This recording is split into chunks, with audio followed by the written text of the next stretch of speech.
Hello dear बच्चों, welcome to CAT ji online classes. बच्चों, ये क्वाड्रेटिक का लेक्चर नंबर 8 होगा। और जैसा कि हम लेक्चर नंबर 7 में डिस्कस कर रहे थे, ग्राफ का एप्लीकेशन क्वाड्रेटिक के ग्राफ का एप्लीकेशन, उसके थ्रू रेंज निकालना हमने देखा था। और भी कई सारे क्वेश्चंस जो इटसेल्फ क्वाड्रेटिक में ही बनते हैं, वो सब हमने बातें की थी, है कि नहीं। तो इस तरीके की जो बातें हैं वो क्वाड्रेटिक के ग्राफ से हम क्या क्या एनालिसिस कर सकते हैं, इसका क्या क्या फायदा उठा सकते हैं, तो वो चीज़ हमने डिस्कस किया है। तो इसके लिए क्या है कि प्रैक्टिस अच्छा होना चाहिए आपका। जितना अच्छा प्रैक्टिस होगा उतने अच्छे तरीके से आप चीज़ों को डील कर पाएंगे। Is that clear? कोई समस्या परेशानी हो तो बताइए, ठीक है क्या? तो चलिए इसको स्टार्ट करते हैं और हम पिछले टर्न पे जो डिस्कस कर रहे थे उसी को आगे हम कंटिन्यू करते हैं। तो ग्राफ से एसोसिएटेड हमने कुछ क्वेश्चंस किया था और फिर हमने समझा था। तो आप ऐसा करिए, एक छोटा सा क्वेश्चन है दिया हुआ है।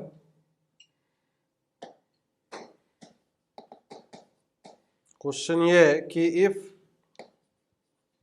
c is greater than 0 and it is given that quadratic that is ax square plus of what, that is 2bx plus of 3c equal to 0 does not have does not have does not have any real roots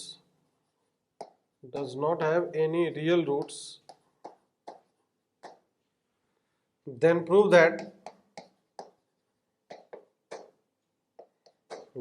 that first part 4a minus of 4b plus of 3c is greater than 0. Second part, that is a plus 6b plus 27c is greater than 0. And third part is given like this: a plus 2b plus of 6c, a plus 2b plus of 6c greater than 0. तो ये तीन part में question बना हुआ है, एकदम simple सा analysis है।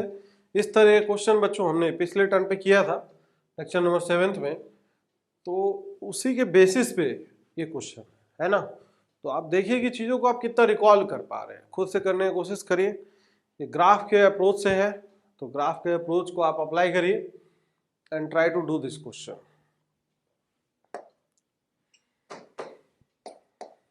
चलो देखो, ग्राफ बनाओ c ग्रेटर देन 0 है, मतलब ग्राफ y एक्सिस को क्या कर ऊपर काटेगा। और does not have any real roots, मतलब क्या, कैसा होगा, एनी रियल रूट्स नहीं है, तो इसका सीधा सीधा मतलब है कि एक्स एक्सिस को ना तो काटेगा ना तो टच करेगा। तो ग्राफ कैसा बनना चाहिए, अगर बनाने के बैठे तो इसका मतलब c पॉजिटिव है, यहाँ पे देखिए ध्यान से, c पॉजिटिव है तो ग्राफ ऊपर काटेगा, है ना। तो ग्राफ ऊपर काटेगा y एक्सिस को, तो दो बातें हो सकती है, या तो ग्राफ ऐसा हो सकता है, या तो सर ग्राफ इस तरीके का हो सकता है, हवा में रहेगा, है ना, या तो टच भी कर सकता था, ऐसा भी कुछ हो सकता था, इस टाइप का भी कॉन्फ़िगरेशन बन सकता था। लेकिन क्या ये कॉन्फ़िगरेशन पॉसिबल है क्या? नहीं पॉसिबल है। कारण ये है क्योंकि इस केस में रूट रियल हो जाएंगे, तो that's why this is not possible and this is possible. Is that clear? Because of the second condition, इस कंडीशन के कारण ऐसा हो रहा है कि रूट्स इमेजिनरी है। तो अब यहाँ पे देखने की बात है, समझने की क्या बात है, ये समझने की बात है कि अगर देखें ध्यान से तो फर्स्ट पार्ट में क्या है, 4a minus of 4b plus of 3c is greater than 0। तो हमें ऐसा दिख रहा है कि ये कैसे बनेगा 4a minus 4b plus 3c। अगर हम फंक्शन मान ले, ये इस तरीके का हमारा फंक्शन है, y equal to F X equal to क्या है, function is A X square plus of 2bx plus of 3c है, यही है फंक्शन। तो 4a के बारे में पहले सोचेंगे, कैसे आएगा 4a, तो इसका मतलब 2 रखने पे आएगा 4a, लेकिन यहाँ तो -4 भी है, तो सर ये तो नहीं आएगा क्योंकि +4 भी आ जाएगा। तो माइनस आने के लिए सर -2 ले लो आप, तो हो सकता है, ठीक है। तो इसका मतलब ये ग्राफ एक्स एक्सिस के ऑलवेज ऊपर है, तो किसी भी x के लिए आप देखोगे तो ये जो x का वैल्यू कोई भी x के लिए ये फंक्शन जो वैल्यू देगा that all value will be positive. देखो ये भी पॉजिटिव दे रहा है, पॉजिटिव दे रहा है, पॉजिटिव ही दे रहा है, सब पे पॉजिटिव ही आएगा। तो इसका मतलब -2 पे भी वैल्यू, अगर ये -2 कंसीडर कर ले तो -2 पे भी जो वैल्यू होगा F of -2 this will be greater than 0। तो इसका मतलब जो फर्स्ट पार्ट लिखा है दिस इज एफ ऑफ -2, तो सत्य वचन है। नाउ सेकेंड पार्ट में ऑब्जर्व करना है कि ये क्या लिखा है, a + 6b + 20c 27c। तो सर यहाँ पे 27 कैसे आ गया और यहाँ पे 6 कैसे आ गया, इस तरीके की बात है, ये सोचने वाली बात है कि नहीं। तो सर 27 तभी आएगा जब इस 3c में 9 से मल्टीप्लाई होगा, तो 9 कैसे आएगा, तो इसका मतलब 1/3 पे वैल्यू लिया गया है। तो देखो एफ ऑफ 1/3 अगर निकालेंगे तो F of 1/3 is greater than 0। तो सेकेंड वाला पार्ट बता रहे हैं, चलो इधर थोड़ा सा ले लेते हैं। सेकेंड वाले पार्ट में एफ ऑफ 1/3 अगर देखें तो दिस इज ग्रेटर देन 0, तो एफ ऑफ 1/3 निकालेंगे तो a बाई कितना आएगा 9 + 2b/3 plus of 3c is greater than 0। Is that clear. तो अब यहाँ से अगर मल्टीप्लाई करेंगे तो क्या दिखेगा, हमें दिखेगा 9 से मल्टीप्लाई करके, मल्टीप्लाई अगर करेंगे दोनों को तो इसका मतलब a प्लस क्या हो जाएगा, 9 से मल्टीप्लाई करेंगे तो 6b plus of 27c is greater than 0। सही है। और थर्ड पार्ट में अगर देखें तो थर्ड पार्ट में क्या पूछा गया था, a + 2b + 6c greater than 0, है ना। अब ये फॉर्म कैसे बनेगा, क्या है किसी वैल्यू पे डायरेक्ट है, ये किसी वैल्यू पे हमें ये डायरेक्ट एक्सप्रेशन दिख रहा है क्या, ये तो किसी पे अगर डायरेक्ट एक्सप्रेशन दिख रहा हो तो जैसे 1 पे अगर वैल्यू निकालेंगे तो क्या आएगा, a + 2b + 3c आएगा, लेकिन 6c नहीं आएगा। -1 पे 2 पे अगर निकालें तो 2 पे देखेंगे तो 4a + 4b+, लेकिन फिर भी नहीं बन रहा है।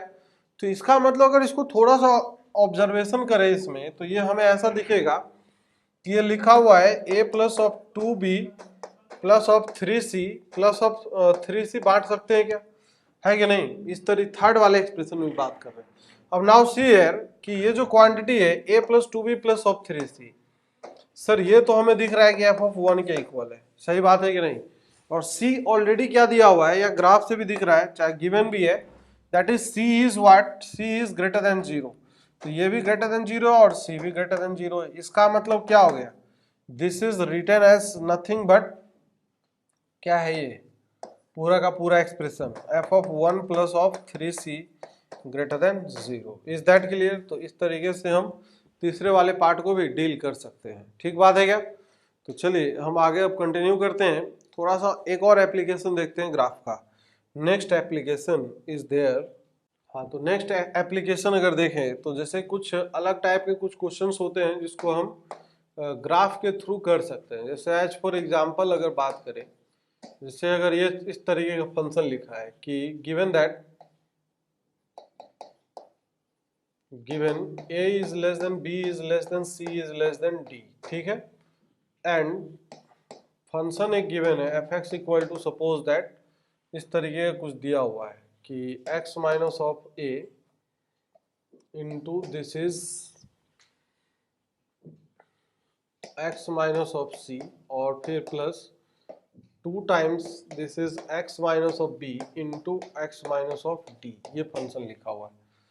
अब हमें इस तरीके का ये जो फंक्शन बोला जा रहा है, इसमें बोला जा रहा है कि so that the roots of this quadratic, so that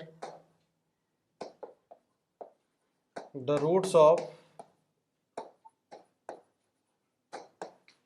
f(x) equal to 0 are real and distinct, और रियल एंड डिस्टिंक्ट,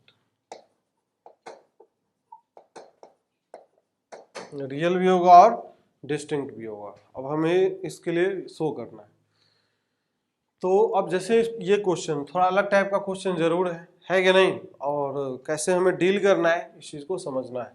साथ साथ देना है, दिया हुआ है कि a b c d ये सब रियल नंबर है कि नहीं, रियल नंबर को बिलोंग कर रहा है। अब हमें कैसे करना है, क्या वैसे तो रूट रियल एंड डिस्टिंक्ट करने के लिए हम d निकाल देते डिस्क्रिमिनेंट, लेकिन क्या d निकाल के क्वेश्चन होगा क्या, नहीं। ग्राफिकल अप्रोच से हमें इस क्वेश्चन को डील करना पड़ेगा। तो ग्राफिकल अप्रोच क्या कहता है ये हमें देखना है। जैसे अगर देखें इसमें तो f(a) पे अगर वैल्यू निकालें तो f(a) पे अगर वैल्यू निकालेंगे तो क्या आएगा देखते हैं। तो एफ ऑफ ए पे ये तो 0 हो जाएगा, और यहाँ से ये this will be 2 times of a minus of b and this is a minus of d होगा। सही है। नाउ a माइनस b का जो वैल्यू है ये क्या है, निगेटिव है पॉजिटिव है, ये तो हम बता ही सकते हैं। तो क्या है, यहां से देखिए a is less then b, जब a b से छोटा है तो इसका मतलब क्या होगा, ये निगेटिव आएगा। फिर a माइनस डी है तो a माइनस ऑफ डी, यहां से देखिए फिर से क्या आएगा, a is less then d, तो इसका मतलब ये भी निगेटिव आएगा, तो ये भी निगेटिव है और ये भी क्या है, निगेटिव है। तो negative into negative, this is positive. बस पॉजिटिव निगेटिव देखना है इसका फायदा क्या होगा। नाउ एफ ऑफ बी पे वैल्यू निकालते हैं, तो एफ ऑफ बी पे निकालेंगे तो ये आएगा this is b minus of a into this is b minus of c, और ये तो 0 में चला जाएगा। सही बात है। तो नाउ सी है बी माइनस ए के बारे में क्या विचार बनता है हमारा, तो b minus of A is positive, तो ये तो पॉजिटिव है। सही है। Now see b minus of C, b is less than c, तो ये निगेटिव आएगा, तो ये तो निगेटिव हो गया। तो positive into negative is what, this is a negative quantity. Now f of c का वैल्यू अगर निकालेंगे तो क्या होगा, ये 0 हो जाएगा। यहां से देखिए, यहां से क्या आएगा, c माइनस ऑफ b, तो this will be c minus of b into c minus of d। तो c minus of b 2 times, अब c माइनस ऑफ b क्या है, पॉजिटिव है कि निगेटिव है, c माइनस b पॉजिटिव है, and c minus of d क्या है, निगेटिव है। Positive into negative is what, negative. सही है। अब नाउ f ऑफ d का वैल्यू अगर निकालते हैं तो f ऑफ d का वैल्यू क्या होगा, f ऑफ d का वैल्यू देखिए तो ये हो जाएगा d minus of a into क्या होगा, d माइनस ऑफ c। तो d माइनस ऑफ a का जो वैल्यू है, d माइनस ऑफ a क्या आएगा, positive, and d minus of c भी क्या आएगा, पॉजिटिव आएगा। तो this is positive, positive negative negative positive. सही बात है कि नहीं। तो इसका क्या तात्पर्य है सर, ये पॉजिटिव निगेटिव वगैरह ये सब निकालने का क्या मतलब है। चलिए अब यहाँ पे देखते हैं।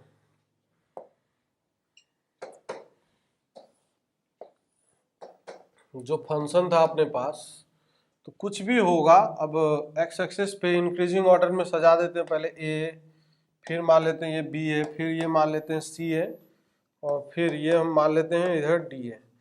जो हमने निकाला था उस पे ये निकला था कि जो फंक्शन था एफ ऑफ ए का वैल्यू ग्रेटर देन 0 था, ठीक है, एंड एफ ऑफ बी का वैल्यू लेस देन 0 था, एफ ऑफ सी का वैल्यू भी लेस देन 0 आया था, एंड एफ ऑफ डी का वैल्यू ग्रेटर देन 0 आया था। सही है। और लीडिंग कोएफिशिएंट आप देख सकते हो ऑलवेज पॉजिटिव है। तो एफ ऑफ ए पे वैल्यू अगर पॉजिटिव है तो इसका मतलब इस पे जो फंक्शन वैल्यू लेगा ऊपर की तरफ कहीं लेगा। बी पे वैल्यू निगेटिव है तो इसका मतलब नीचे की तरफ कहीं लेगा। सही बात है कि नहीं। सी पे भी वैल्यू क्या है, इसका निगेटिव है तो इधर भी निगेटिव की तरफ ही कहीं लेगा। और डी पे वैल्यू पॉजिटिव तो फिर से ऊपर जाएगा। और मैक्सिमम डिग्री क्या था उसका, दो था, तो क्वाड्रेटिक बनने वाला है। तो ग्राफ का जो शकल सूरत होगा क्या कुछ इस तरीके का बनेगा 100%। तो इस तरीके का जैसे ही ग्राफ बनेगा तो इसका क्या फायदा है, इसका फायदा यह है कि ग्राफ का कुछ सेक्शन ऊपर भी है और कुछ सेक्शन एक्स एक्सिस के नीचे भी है, जैसा कि हम देख पा रहे हैं। तो ये वाई एक्सिस, तो बीच में एक्स एक्सिस क्रॉस करेगा ही करेगा, अपने आप ऑटोमेटिक क्रॉस करेगा। तो जैसे ही क्रॉस करेगा और जहां जहां क्रॉस करेगा क्या वहीं वहीं पे रूट लोकेट हो जाएगा, है कि नहीं। तो यहां से हम देख पा रहे हैं कि roots are real and distinct. तो यहीं से हम बोल सकते हैं कि roots are real and distinct. मान लेते हैं ये रूट अल्फा है और ये रूट बीटा है ना। तो roots are real and distinct.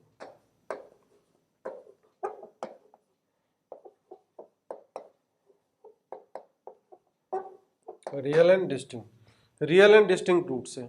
अब रूट के बारे में भी ये भी आइडिया दे सकते हैं कि कहां से कहां के बीच में, ए टू बी के बीच में है। तो एक रूट अल्फा जो है ए से बी के बीच में है, एंड बीटा कहां से कहां के बीच में, and beta is from C to D के बीच में है। सही बात है कि नहीं। तो ये हमेशा फायदा मिलता है। सही बात है। और ये क्वाड्रेटिक चाहे पोलिनोमियल इस टाइप के जितने भी फंक्शन होते हैं, ये सारे के सारे फंक्शन ही क्या होते हैं, सारे के सारे फंक्शन कंटिन्यूअस होते हैं, है ना। ग्राफ ऑलवेज कंटिन्यूअस बनता है, ब्रेक नहीं आता है। तो ये भी एक एडवांटेज है। All the polynomial functions are continuous and differentiable in their domain. Continuous और डिफरेंशिएबल होता है। एक इंटरमीडिएट वैल्यू थ्योरम होता है for continuous and differentiable function.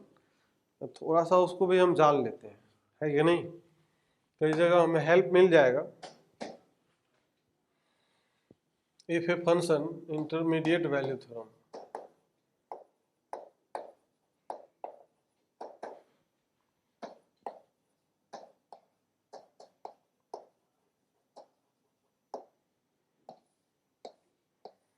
if a function is continuous, if a function is continuous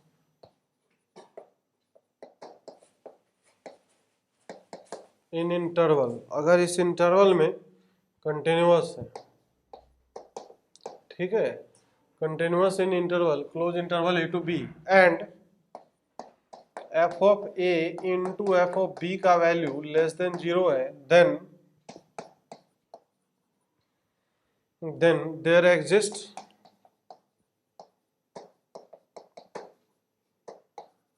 at least one real root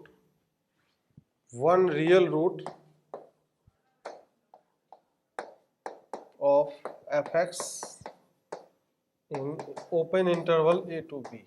सही बात है कि नहीं? तो ये कंटिन्यूअस फंक्शन है, अगर कोई इंटरवल क्लोज इंटरवल में कंटिन्यूअस है और साथ ही साथ दिया हुआ है कि f of a into f of b is less than 0 है, इसका प्रोडक्ट लेस देन 0 है, तो then there exist at least is very important word here. At least मतलब कम से कम एक उसके रियल रूट होंगे, कहां से कहां के बीच में, a to b के बीच में, है कि नहीं? ऐसा क्यों एटलीस्ट बोला गया है और क्यों ऐसा हो रहा है? देखो, लेट्स सपोज दैट कोई भी एक कंटिन्यूअस फंक्शन, कुछ भी है, कोई भी, फॉर एनी कंटिन्यूअस फंक्शन, और ये मान लेते हैं a है और ये मान लेते हैं b पे। f ऑफ a पे वैल्यू अगर मान लेते हैं पॉजिटिव है तो b पे वैल्यू ऑटोमेटिक निगेटिव होगा, तभी प्रोडक्ट निगेटिव हो पाएगा।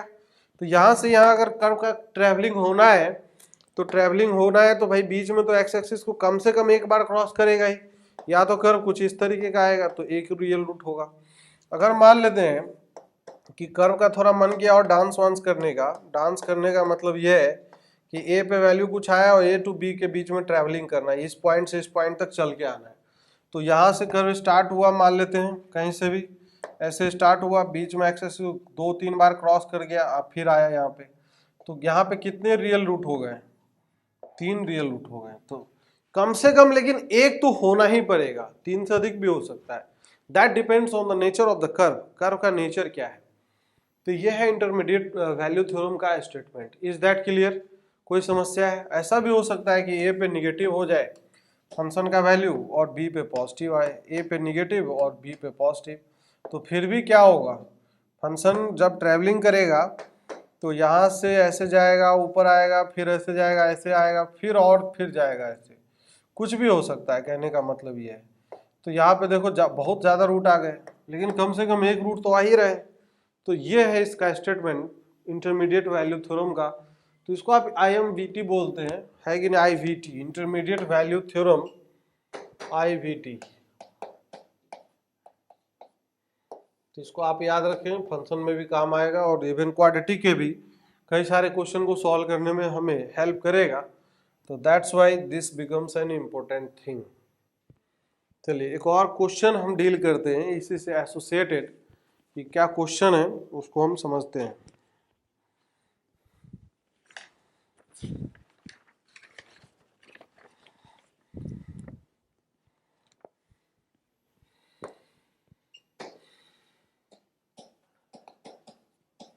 क्वेश्चन ये है कि if x1 is a root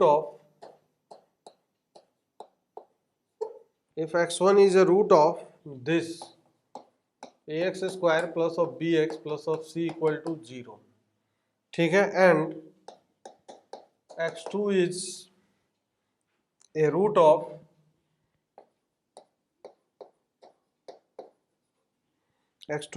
of this is minus of ax square plus of bx plus c equal to 0, where it is given that x1 and x2 both are greater than 0 and x1 is less than x2, then show that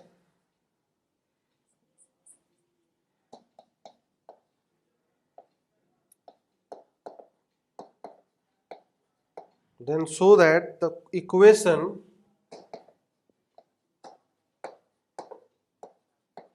ax square plus 2bx plus of 2c equal to 0 has root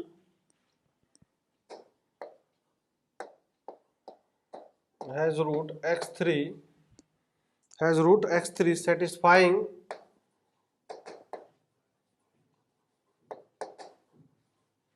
satisfying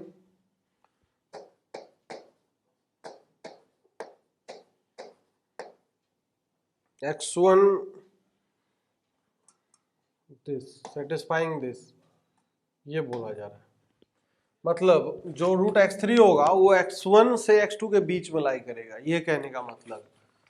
तो this is a very nice problem and आप attempt करके देखिए कि how to do this question. पहले question को पूरा read करना है, क्वेश्चन में क्या गिवन है और कैसे हमें डील करना है क्वेश्चन को, ये समझना है। ठीक है बच्चों, तो आप अटेम्प्ट करिए, पूरे ईमानदारी के साथ आप अटेम्प्ट करिए और देखिए कि आप कितना सही से कर पा रहे हो, अच्छे से कर पा रहे हो, किस तरीके से सोच पा रहे हो। That thinking is important. इसलिए मैं इस पार्ट पे फोकस कर रहा हूँ क्योंकि इसमें क्वेश्चंस बहुत सारे बनते हैं और अलग अलग काइंड के क्वेश्चन बनते हैं, दैट्स वाई।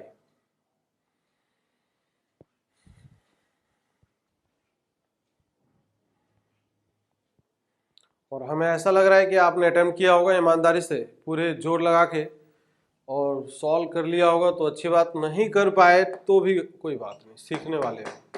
तो चलिए इसको हम सॉल्व करते हैं। तो सॉल्यूशन ऑफ दिस, तो इस फंक्शन के बारे में बोल रहा है ना, ये जो क्वाड्रेटिक है, तो इसी को मान लेते हैं लेट फंक्शन, मान लेते हैं उसको let F X equal to, function क्या है, this is A X square plus of 2bx plus of 2c है, यही है फंक्शन। अब इसमें f ऑफ x1 निकालते हैं, देखना इसका फायदा क्या मिलेगा। f ऑफ x1 अगर निकालेंगे तो ये हो जाएगा ax1 स्क्वायर प्लस ऑफ क्या होगा 2bx1 प्लस ऑफ 2c होगा, सत्य वचन है। और सर लेकिन आप ये निकाल के करोगे क्या, अभी देखना क्या करने वाले हैं, अभी समझ में आएगा कि इसका हमें क्या एडवांटेज मिलने वाला है। नाउ f ऑफ x2 निकालते हैं, तो ये दिखाई देगा ax2 square plus of 2bx2 plus of 2c आएगा, सही बात है, ये आए। तो सर लेकिन x1 x2 के बारे में कुछ और जानकारी है अपने पास, क्या जानकारी है कि सर ये इसके रूट है, तो इसका रूट है तो हमें यहाँ से ये समझ में आएगा कि सर इसको सेटिस्फाई करेगा। तो इसका मतलब ax1 square plus of bx1 plus of c equal to क्या हो जाएगा, 0 हो जाएगा। अब यहाँ से अगर देखें तो ये क्या दिखेगा, bx1 plus of c equal to minus of ax1 square हो जाएगा, है कि नहीं। इसका वैल्यू उठा के यहाँ पे रख देते हैं तो हमें मिलेगा ये, this is ax1 square, this is ax1 square, और ये हो जाएगा माइनस ऑफ 2ax1 स्क्वायर। तो ये किसके इक्वल आएगा, माइनस ऑफ ax1 स्क्वायर के इक्वल आ जाएगा, सही है। चलो अब नाउ इसको देखते हैं, यहां से क्या सेम काम यहाँ पे भी होगा, सेम काम क्यों होगा, सेम काम हम बोल रहे हैं, कारण ये है क्योंकि x2 इस इक्वेशन का रूट है, यहां से देखिए, यहां से इस इक्वेशन का रूट है, तो इस इक्वेशन का रूट है तो उसको सेटिस्फाई करेगा, तो सेटिस्फाई करेगा तो इसका मतलब ये है कि this is minus of ax2 square plus of 2b plus of bx2 plus of bx2 plus of c, this is equal to 0। तो यहां से ये जो वैल्यू है that is bx2 plus of c equal to क्या निकाल सकते हैं, this is equal to ax2 square निकाल सकते हैं, सही बात है कि नहीं।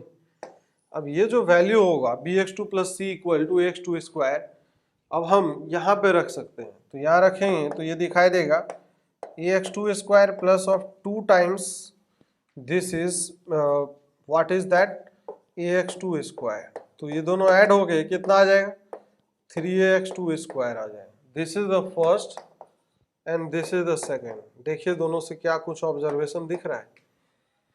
हाँ बिल्कुल ऑब्जर्वेशन दिख रहा हो, क्योंकि ये x1 स्क्वायर पॉजिटिव है और x2 स्क्वायर भी पॉजिटिव है, तो सर इसका फायदा भी मिलने वाला है। दोनों को अगर मल्टीप्लाई कर दे, अगर देखो क्या होगा, अगर हम f of x1 into F of x2 को अगर मल्टीप्लाई कर दे तो f ऑफ x1 कितना आया था? Minus of A X one square, तो ये है minus of A X one square, और फिर दूसरा कितना है? 3a X two square, 3a X two का स्क्वायर। दोनों को अगर मल्टीप्लाई करेंगे तो कितना होगा? Minus of 3a square X one into X two इसका होल स्क्वायर। तो अब ये पॉजिटिव है, ये भी पॉजिटिव है, लेकिन बाहर निगेटिव है, तो इसका सीधा सीधा मतलब ये है कि F of x one into F of x two is less than zero. सही बात है कि नहीं? अगर दोनों का प्रोडक्ट लेस देन जीरो है तो अब हमें यहां से दिख रहा है कि by I V T intermediate value theorem F X has a root से x3 सच दैट क्या होगा? x3 किसके इसके बीच में लाई करेगा? x1 और x2 के बीच में ही लाई करेगा। Is that clear? कोई समस्या है क्या इसमें? नहीं है। इसमें और भी एक फायदा ये है कि देख सकते हो कि x1 पे जो वैल्यू आ रहा है पॉजिटिव आ रहा था, x1 पे वैल्यू निगेटिव आ रहा है, और x2 पे वैल्यू क्या आ रहा है? पॉजिटिव आ रहा है। Is that clear? यहाँ से इधर से देख सकते हैं, अगर ए को कंसीडर कर ले पॉजिटिव है तो उससे भी आइडिया लग जाए। तो हमें यही एक एडवांटेज है थ्योरम को जानने का, और इसको हम अलग अलग फॉर्म में अलग अलग तरीके से अलग अलग जगह पे हम अप्लाई कर सकते हैं। ठीक है क्या बच्चों? तो नेक्स्ट हम बात करते हैं, जैसे क्वाड्रेटिक का हमने ग्राफ से एसोसिएटेड बात किया अब तक, उसका एप्लीकेशन देखा कि किस तरह के क्वेश्चन में हम ग्राफ को अप्लाई करेंगे, है ना? तो ये जानना बहुत ही जरूरी है, आवश्यक था अपने लिए। फिर नेक्स्ट अगर बात करें तो क्वाड्रेटिक एप्लीकेशन से और भी हम क्या क्या कर सकते हैं वो देखते हैं। तो range of rational function,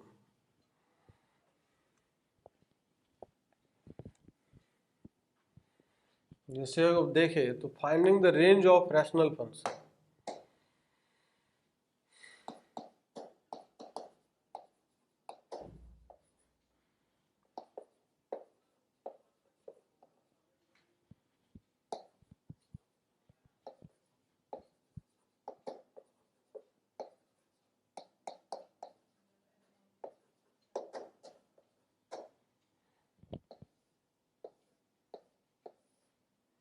rational function पहले होता क्या है ये जानना भी जरूरी है।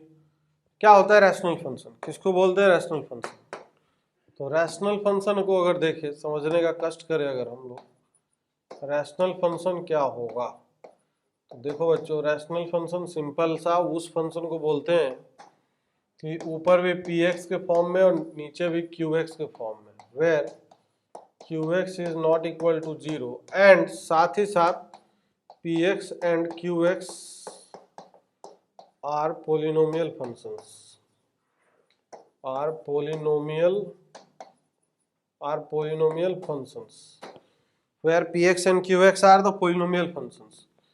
तो रैशनल फंक्शन अगर है तो px ऊपर नीचे qx है कि नहीं? px ऊपर भी पोलिनोमियल नीचे भी पोलिनोमियल, उसी को बोलते हैं रैशनल फंक्शन।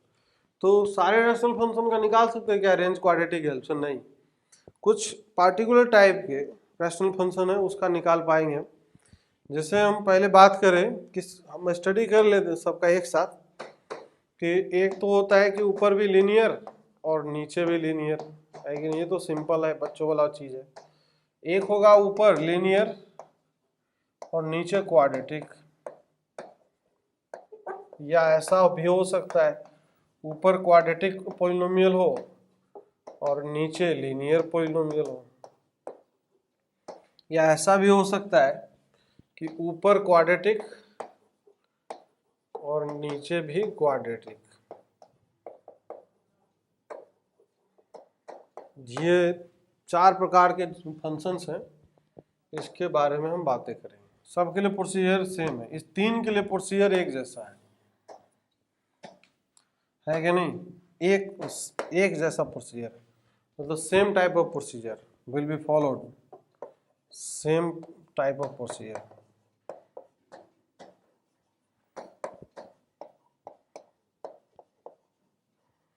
और इसके लिए तो बच्चों वाला काम है, इसको भी हम जान ही लेंगे, अब फंक्शन में भी वैसे पढ़ने वाले हैं सब चीज़ें, बट अब क्वाड्रेटिक एप्लीकेशन देख रहे हैं तो थोड़ा सा हम चीज़ों को अब यहाँ पे क्लेरिफाई कर लेते हैं। इससे सबसे पहला जो हम पढ़ेंगे अभी, फर्स्ट थिंग इज दैट, सबसे पहला जो है दैट इज कौन सा फंक्शन, ऊपर भी लीनियर और नीचे भी लीनियर, लीनियर बाय लीनियर का फॉर्म। तो इसको तो एक ही लाइन में आप समझ सकते हो, इसमें कोई लफड़ा नहीं है बहुत ज़्यादा। जैसे मान लो y इक्वल टू ये फंक्शन है x माइनस 2 बाई मान लो 2x प्लस ऑफ 5 है, तो दिख रहा है कि ऊपर भी लीनियर और नीचे भी क्या है, लीनियर है, लीनियर बाय लीनियर फंक्शन है। तो कुछ मत करो, क्रॉस मल्टीप्लाई करके make the right x as a function of y, right x as a function of y, x as a function of y अगर निकाल देंगे तो इसमें डोमेन और दिया हुआ है कि x belongs to r minus 5/2 है कि नहीं, ये इसका डोमेन है। कुछ ना दिया हो तो जो उसका नेचुरल डोमेन होगा वही ले लेना है। तो क्रॉस मल्टीप्लाई करते हैं इसको, क्रॉस मल्टीप्लाई अगर करेंगे तो 2xy plus of 5y equal to ये दिखेगा x माइनस ऑफ 2। इसको अगर इस तरफ लेके जाए तो x कॉमन आ गया, this is 2y minus of 1 equal to में क्या हो जाएगा, माइनस ऑफ 2 प्लस ऑफ क्या हो जाएगा 5y होगा, है कि नहीं? ये x इक्वल टू हो जाएगा, this is minus of 2 plus of 5y upon में नीचे this is 2y minus of 1 हो जाएगा, है कि नहीं? अब इसमें एक चीज देखिए, समझने की बात है कि अगर x को डिफाइन रहना है तो y को क्या नहीं होना चाहिए, ये डिफाइन रहना चाहिए। If x is real, if x is real then क्या होना चाहिए, 2y minus of 1 should not be equal to 0। तो इसका मतलब ये हो गया y is not equal to 1/2 हो जाएगा। तो इसीलिए y का सारा वैल्यू होगा, y belongs to all real numbers except क्या हो जाएगा 1/2 हो जाएगा।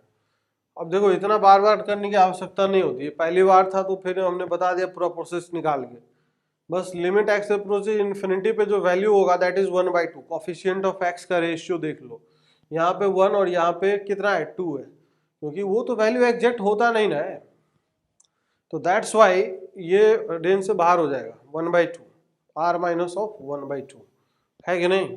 बस x को कोफिशिएंट ऊपर देखो और नीचे देखो, 1/2 आ गया उसको बाहर कर दो, वही लीनियर बाय लीनियर का रेंज हो जाएगा।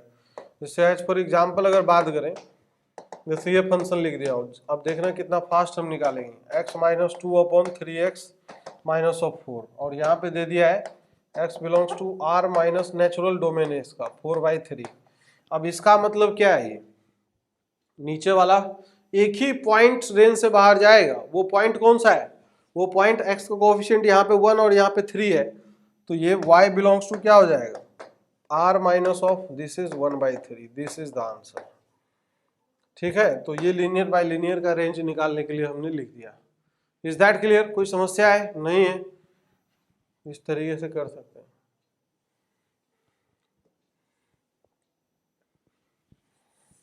चलो अब नेक्स्ट अगर बात करते हैं, अच्छे से इसमें कई बार क्या होता है कि डोमेन रेस्ट्रिक्ट कर देता है, जैसे डोमेन अगर छोटा कर दे, जैसे एज फॉर एग्जाम्पल अगर इसका रेंज निकाल लो, जैसे y equal to 2x minus 3 upon नीचे लिखा है x माइनस ऑफ 3, चलो यही है।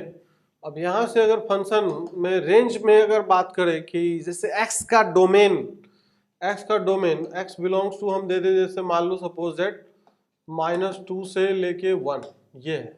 अब रेंज क्या होगा, अब रेंज क्या होगा, तो उसके लिए करना कुछ नहीं है, क्रॉस मल्टीप्लाई कर लेंगे।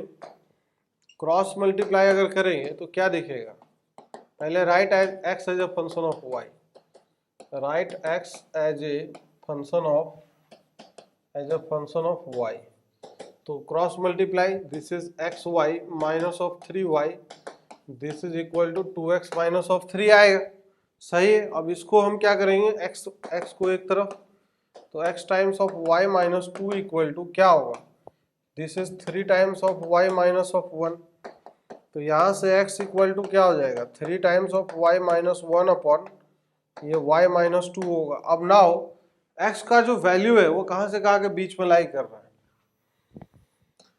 वो x का वैल्यू माइनस ऑफ 2 से प्लस ऑफ 1 के बीच में है कि नहीं। तो ये हो जाएगा 3 times y minus 1 upon this is y minus of 2 और माइनस 2 से 1 के बीच में होगा।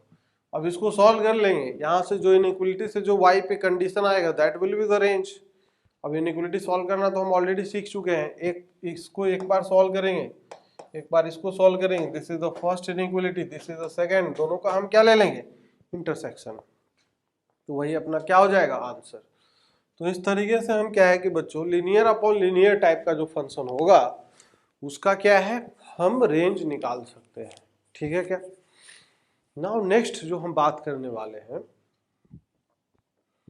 बाकी 3 टाइप का फंक्शन था ना, बाकी टाइप 1 नेक्स्ट जो टाइप्स थे, नेक्स्ट टाइप्स क्या क्या थे कि ये वाला टाइप कि लीनियर हो ऊपर और नीचे क्या हो, क्वाड्रेटिक हो, या ऐसा हो कि ऊपर क्वाड्रेटिक हो और नीचे लीनियर हो, है कि नहीं, या ऐसा हो कि ऊपर क्वाड्रेटिक हो, ऊपर क्वाड्रेटिक और नीचे भी क्वाड्रेटिक,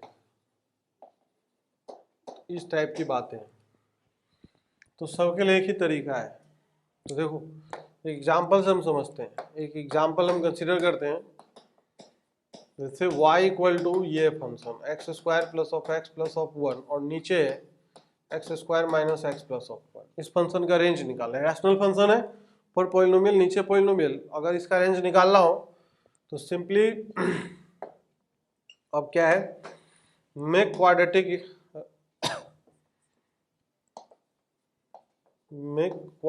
इन x,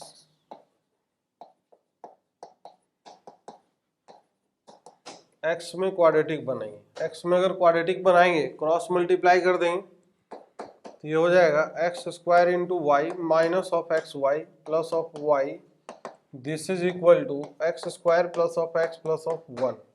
सही बात है। अब एक्स स्क्वायर का टर्म अगर एक तरफ रख ले तो ये हो जाएगा वाई माइनस ऑफ 1 इंटू में x square minus times this is y plus of 1 into में x plus of y minus of 1 equal to 0। सही है।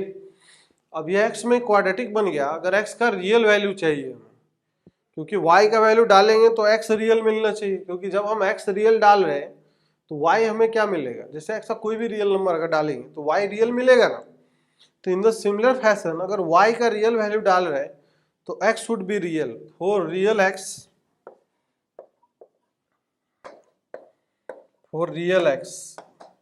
क्या होना चाहिए, रियल रूट कब मिलता है, इसका रियल रूट तब मिलेगा जब ये क्वाड्रेटिक का डिस्क्रिमिनेंट जो है ग्रेटर देन और इक्वल टू 0 रहेगा। सही बात है। लेकिन एक चीज और ध्यान देना होता है, इसमें लोग थोड़ा सा मिस्टेक करते हैं, हमें ध्यान क्या देना होता है कि ये क्वाड्रेटिक पहले मेंटेन तो रहे तभी तो हम रियल रूट के बारे में बात करते हैं, तो उसको हम अलग से चेक करेंगे। तो पहला चीज ये मानते हैं कि y is not equal to 1, फिर बाद में देख लेंगे कि y इक्वल टू 1 पॉसिबल है या नहीं। ठीक है, तभी तो क्वाड्रेटिक मेंटेन रहना चाहिए ना। तो इस क्वाड्रेटिक का रूट रियल कब होगा, ये तब होगा जब d ग्रेटर देन और इक्वल टू 0 हो जाएगा। सही बात है। दिस इज केस 1, जब ये क्वाड्रेटिक है, ऐसे करके लिखना ज्यादा सही होगा, case 1 when this is a quadratic, this expression is a quadratic. When this expression is not a quadratic तो क्या होगा हम बात करेंगे, d greater than equal to 0। तो चलो करते हैं सॉल्व। तो y प्लस 1 का whole square minus of 4 times, ये हो जाएगा y माइनस 1 का whole square greater than equal to 0। सही है। तो ये हो जाएगा y प्लस ऑफ 1 का whole square minus of 2y minus of 2 का whole square greater than equal to a square minus b square. तो ये हो जाएगा y प्लस ऑफ 1 और फिर प्लस ऑफ क्या होगा 2y माइनस 2, फिर y plus of 1 minus of 2y plus of 2 greater than और इक्वल टू 0। सही है। This is now 2y plus of y, this is 3y, 3y minus of 1 and क्या आएगा minus of y plus of 2 plus 1 3 greater than equal to 0। अब इसमें से minus common लेके अगर बाहर भेज दे तो हमें ये दिखेगा this is 3y minus of 1 into में y माइनस 3 लेस देन और इक्वल टू 0। सही है।